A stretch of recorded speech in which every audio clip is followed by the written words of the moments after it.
year was 2027. Advances in biotechnology were helping people improve their physical and mental abilities to an amazing degree. Provided, of course, they had enough money. A new breed of people was emerging, half human, half machine. And in Detroit, at least, not everyone was happy to see it. I'd just landed a job as head of security at Sarif Industries, a cutting-edge biotech firm. David Sarif himself handpicked me for the job, said he needed me to keep his people safe. My ex, Megan Reed, was one of them. Brilliant neuroscientist, Megan had found a way to make augmentation safe and affordable for everyone. All she had to do was present her research to Congress. But the night before her big meeting, my security measures failed. A team of Black Op mercenaries stormed into Sarif headquarters, massacring everyone in sight. 3 of the mercs were heavily augmented walking tanks. Their mission? Take out Megan and her team. I tried to stop them, but their leader tossed me through a plate glass wall. Last thing I heard as his bullets slammed into my brain was Megan's dying scream. I should have died with her. Only I didn't. High-end military-grade enhancements saved my life. The best augmentation Sarif's money could buy. It took me half a year to get a feel for her. Should have taken longer. But 6 months into my recovery, Sarif Industries was attacked again. This time, by a radical group of pro-human purists. Violent, militant, and fanatically opposed to human augmentation. They claimed to be members of Humanity Front, a non-profit organization that wanted the UN to limit biotechnology research. The thugs broke into Sarif's factory and found machinists working overtime on a top-secret military augment called the Typhoon. Sarif sent me to retrieve it, and when I did, I found one of the so-called purists next to it, wired with cerebral implants, trying to download its classified specs. Obviously, something more was going on. The AUG killed himself before I could question him. Sarif ordered me to dig deeper, so with the help of Frank Pritchard, Sarif's head of cybersecurity, I did. Turns out a second hacker had been controlling the AUG's actions from somewhere off-site. Pritchard and I tracked his signal to a secret FEMA internment camp in Detroit. The Black Op mercenaries were there. The same mercs who'd left me for dead 6 months before. Figured they'd try again when they saw me.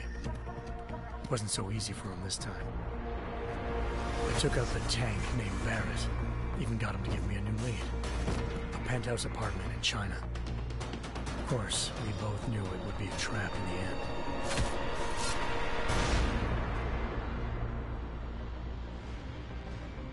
Hengsha Island, China. Home to a city so crowded, they had to build a second city on top of it. Trying to find clues in Hengsha wouldn't be easy. Lucky for me, I wasn't alone. Farida Malik, Sarif Industries' ace pilot, had lived in Hengsha before. A good person to have on your side. She knew enough about the place to get me around. Malik dropped me in the lower city, close to the penthouse Barrett had told me about. Bell Tower Associates, a private security firm under contract to the Chinese government, had agents tossing the suite when I arrived. Just not for the reason I'd been expecting. Turns out the man who lived there was a criminal hacker named Van Bruggen. The same hacker who'd been remotely controlling the AUG in Sarif's factory. Van Bruggen's panicked decision to force the man to commit suicide had been a mistake. Now his mercenary partners were gunning for him, and I needed to find him before they did. Locating Van Bruggen meant playing nice with the Triads, Hengsha's organized crime lords. They had the hacker holed up inside a low-rent capsule hotel. By the time I found him, Van Bruggen had no qualms giving up the woman who hired him. Zhao Yunru, president of the Taiyang Medical Corporation. According to Van Bruggen, Zhao wanted to monopolize the augmentation industry and had hired Black Op mercenaries to destabilize her competition. Sarif Industries was at the top of her list. To prove this, I needed to get inside TYM and grab a surveillance hologram off a server. I suspected Van Bruggen was hiding something when he told me this, but nothing could have prepared me for what I saw. Megan wasn't dead. She and her 4 best researchers had been kidnapped, spirited away somewhere while their kidnappers made it look like they were dead. Desperate to learn more, I confronted Zhao in her penthouse. She claimed to be a pawn in a bigger plan, and hinted at a group so powerful it controlled global interests at a whim. Then she slipped into a panic room and hit the alarm, forcing me to make a very quick exit. I figured Zhao was lying, but part of her confession made sense. David Sarif had been worried about his people. So worried, he'd required all of them to have subdermal locator devices surgically implanted.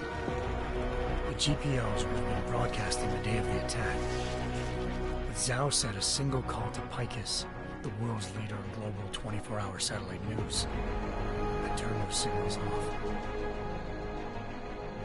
I needed to fly to Picus headquarters in Montreal if I wanted to learn more.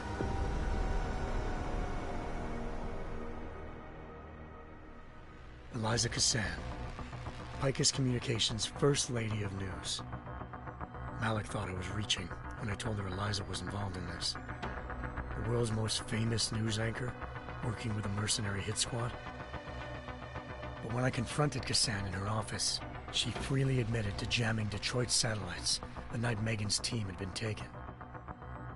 Said she's just been following her commands. I suspected she wanted to say more. But Black Op mercenaries showed up looking to shut us both down. And just like that, the Eliza I'd been talking to disappeared.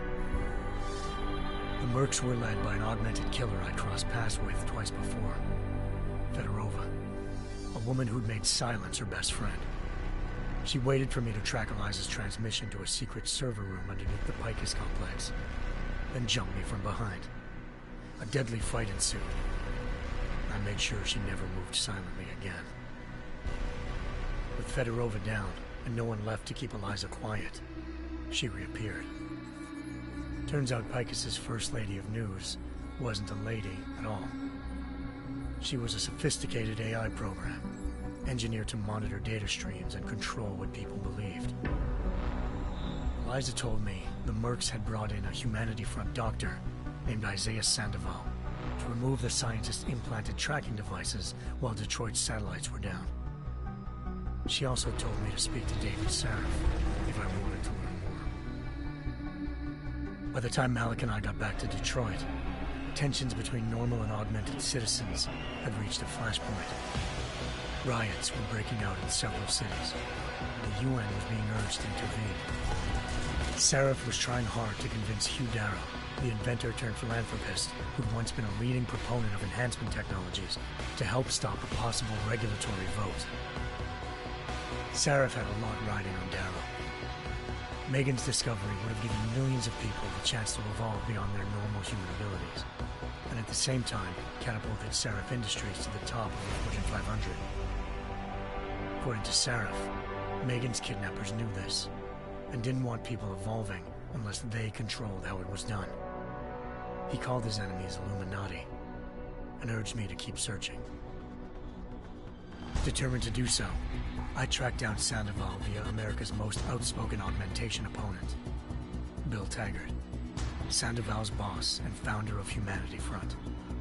Sandoval admitted to operating on Megan's team when I confronted him, but said he hadn't removed their GPLs. He'd merely switched them to a different frequency. Pritchard was able to trace one of the signals to China.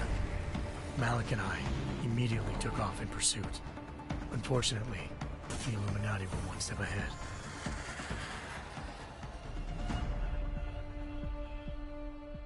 Ambushed. Shot out of the sky by Bell Tower Associates, seconds after entering Hengsha's airspace. Malik's piloting skills saved me.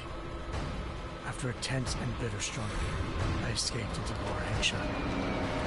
The tracking signal I was following led straight to the Triads, or more specifically, to the augmented arm of Tong Si-hung, leader of a gang of augmentation harvesters.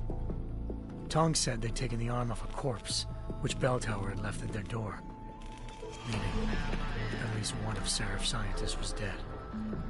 Maybe not the rest of them, though. Tong pointed me to a port used for human trafficking and helped me slip aboard a bell tower ship. It was sailing to Rifleman Bank Station, a military base in the South China Sea. Bell Tower was holding kidnapped civilians as prisoners there, and using them to perfect the Hyron Project, a human-computer interface that left most of its test subjects dead. My search for Megan would have ended then, if not for a mysterious ally named Quinn. In exchange for my help exposing Bell Tower, he slipped me aboard a second ship headed to Singapore, and an Illuminati-run biotech facility called Omega Ranch. 3 of Serif's scientists were there, forced by their captors to create a technology capable of remotely shutting down augmented abilities.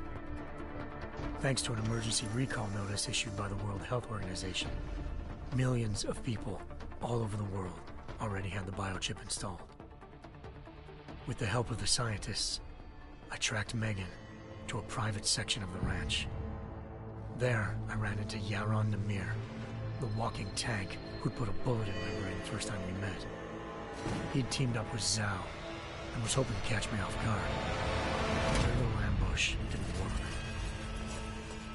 I found Megan in a suite belonging to Hugh Darrow, the billionaire philanthropist who'd Serif had called on for help.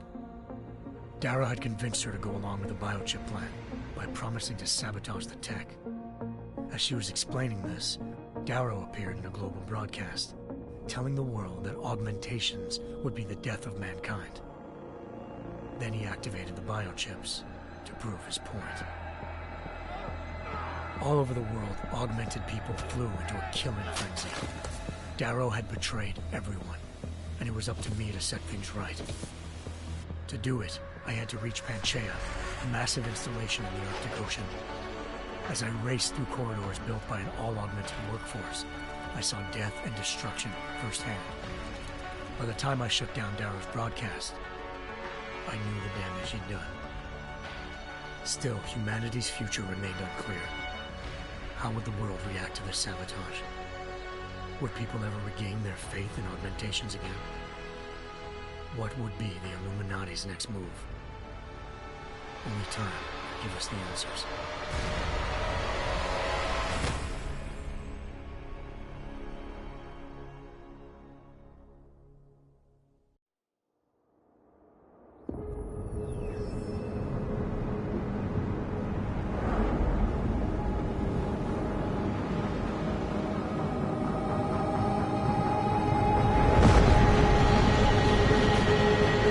I once thought I could save the world.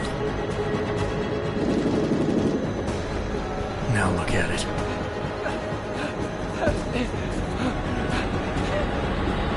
In yet another augmented terror attack, 251 passengers aboard Sister Airlines Flight 451 were killed when an augmented passenger broke into the plane's cockpit and ruthlessly butchered its flight crew.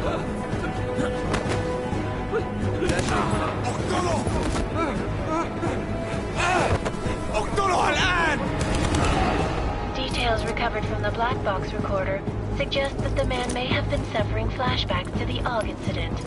That horrible day 2 years ago when augmented people all over the world flew into a psychotic killing spree, causing the greatest loss of life in recent history.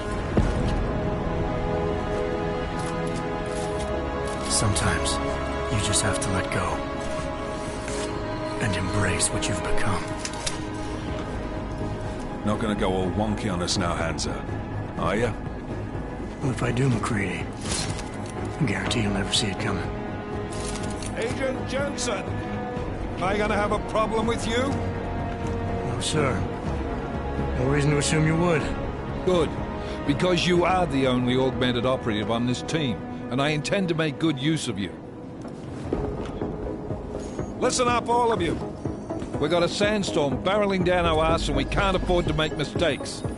We're going after this man, an arms dealer named Shepard. He's ex-Bell Tower, one of the Special Forces commanders who disappeared during the incident. And he's come out of hiding. That cannot be good. It's not. He's selling weapons and military-grade augments to terrorists. This is Aran Singh, the undercover agent who lured Shepard out of his hole. best UC Interpol's got. For 3 years he's worked hard to get in tight with the Jinn, an Iraqi smuggling cartel that's infected the Eastern Hemisphere like a plague. Last week, our arms dealer sent a message to the Jinn, offering to sell them a shitload of black market merchandise dirt cheap. They told Singh to handle the buy. They're not gonna like it when Interpol disrupts their party. Singh's cover really that good? It is right now. We need to keep it that way. This is where the deal's going down. A half-finished high-rise hotel that's been abandoned ever since the incident. It's not a pretty picture inside. Let me guess. Most of the laborers were augmented with heavy-duty industrial rigs.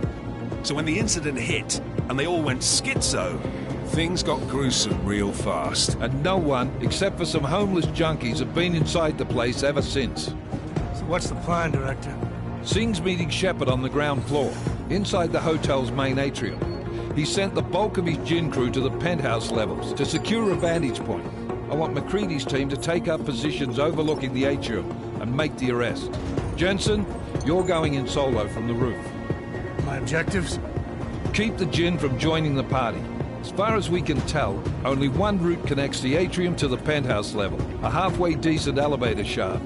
Here. I want you to block access to it. Fine. Just cut me loose. Do you plan on relying solely on your augments for this one? I'd recommend taking a little hardware, just to be sure.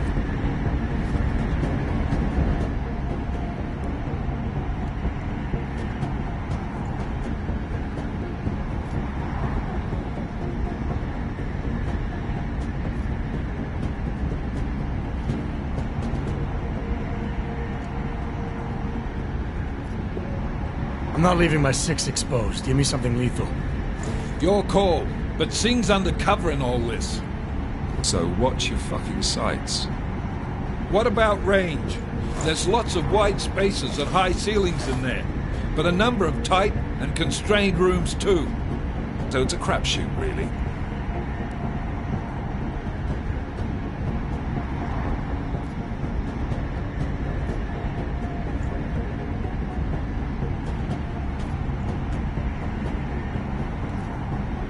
Well, I'm not looking to play dice with anyone in there. Give me something with distance. Your call. Less chance of being seen and compromising Singh that way. One last thing, Jensen. Singh said the Jinn are using some sort of portable Wi-Fi device to boost communications. He's got a better chance of maintaining cover if you disable it. We'll keep an eye out for it. But aren't we on the clock here? You said there's a sandstorm moving in. There is, and we got the intel on this mission at the very last minute. So we're scrambling a little. If it comes to it, your #1 priority is keeping the Jinn out of that atrium. Copy that. Time to put away your heavy thoughts, gentlemen. We're approaching the target building. You're up first, Jensen. Let's do this. Task Force action.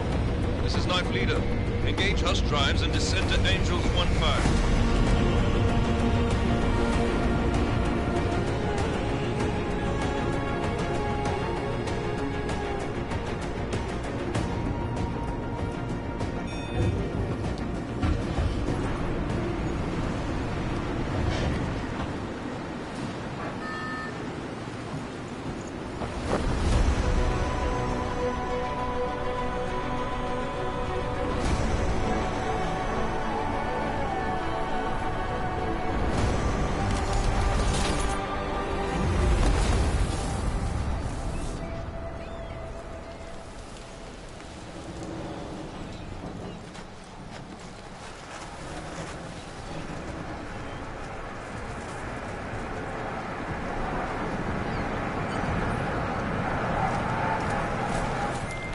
Team leader, this is Jensen. I'm on the roof. Solid copy. Move into the building. The access route you need to block is at the far end of the penthouses. And keep in mind, the direct route might not be the easiest one. Roger that. McCready will advise once his team is on the ground. Miller out.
Jensen. We're moving through...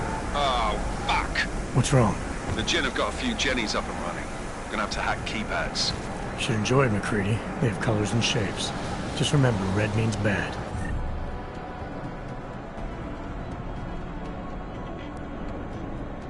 Fuck you.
Trace program initiated.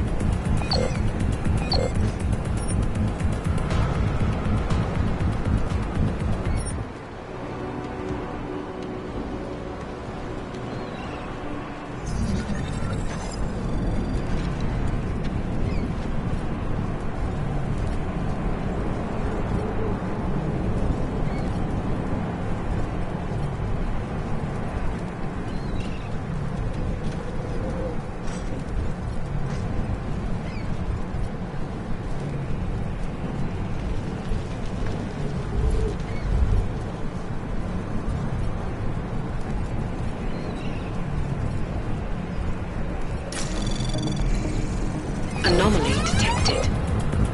Trace program initiated.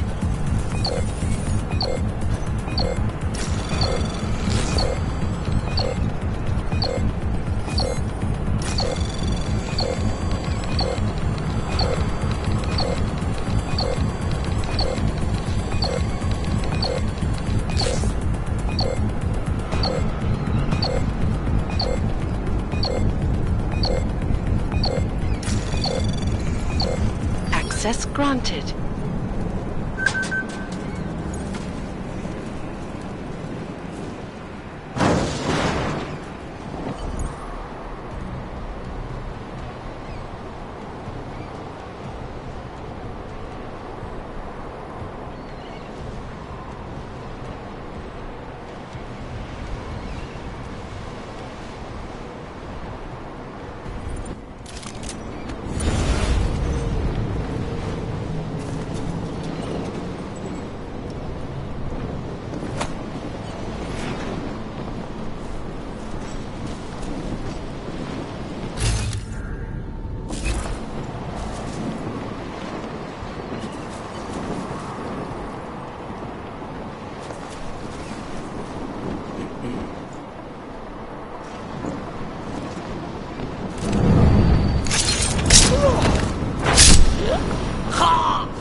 هذه الصفقة للأبد.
Jensen, Mac, listen up.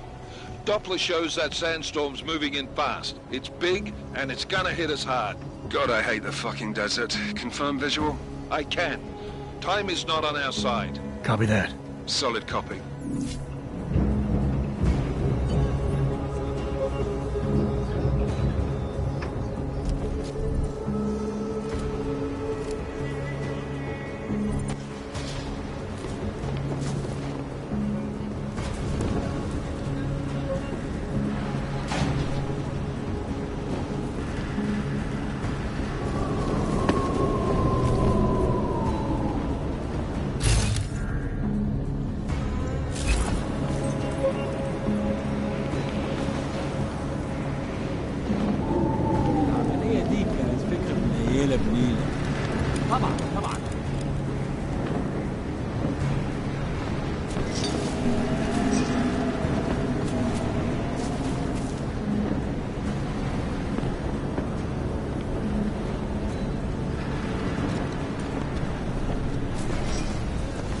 كل اللي انا عايزه ان اخرج من مكان الكئيب ده.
عشان المخزن من المخازن اللي موجودة على السطح عشان تكون بعيدة من الرمل. Good. There is too much riding on this thing. Last thing we need is the comes breaking down. فهمت. يلا نبتدي نتحرك. That was fast. You installed the signal booster already? عشان المخزن من المخازن اللي موجودة على السطح عشان تكون بعيدة من الرمل. Good. There is too much riding on this thing. Last thing we need is the comes breaking down. فهمت. يلا نبتدي نتحرك.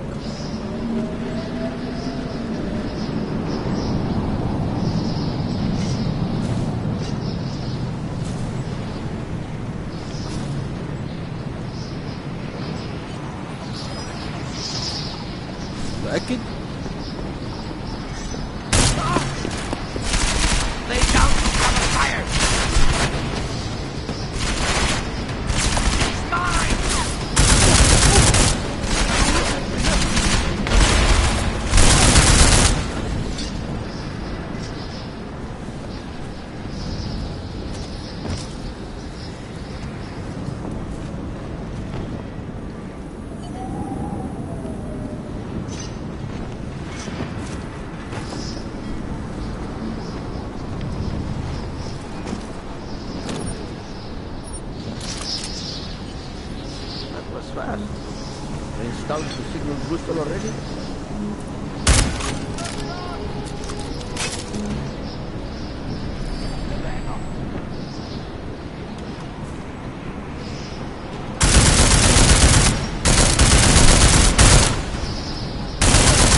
Jensen, what's your 20? Working my way through the penthouses. Remember to keep an eye out for the Jinn's communications booster, if you can disable it. Roger that.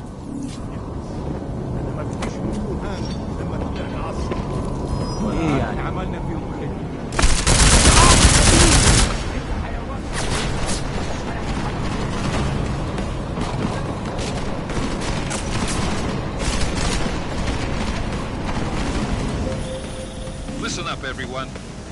Chang's hacked into the Jinn's radio signal. Checking the patch now. We should be hearing Sing any second. خليل، الراجل اللي هيبيع لنا الحاجات جايه كمان شويه. روحوا قول لبقيه الناس ان انا هحصلكم وخليكم يعني منتظرين. Patch is clean. Solid copy. Good. I'll repatch us once the deal kicks off.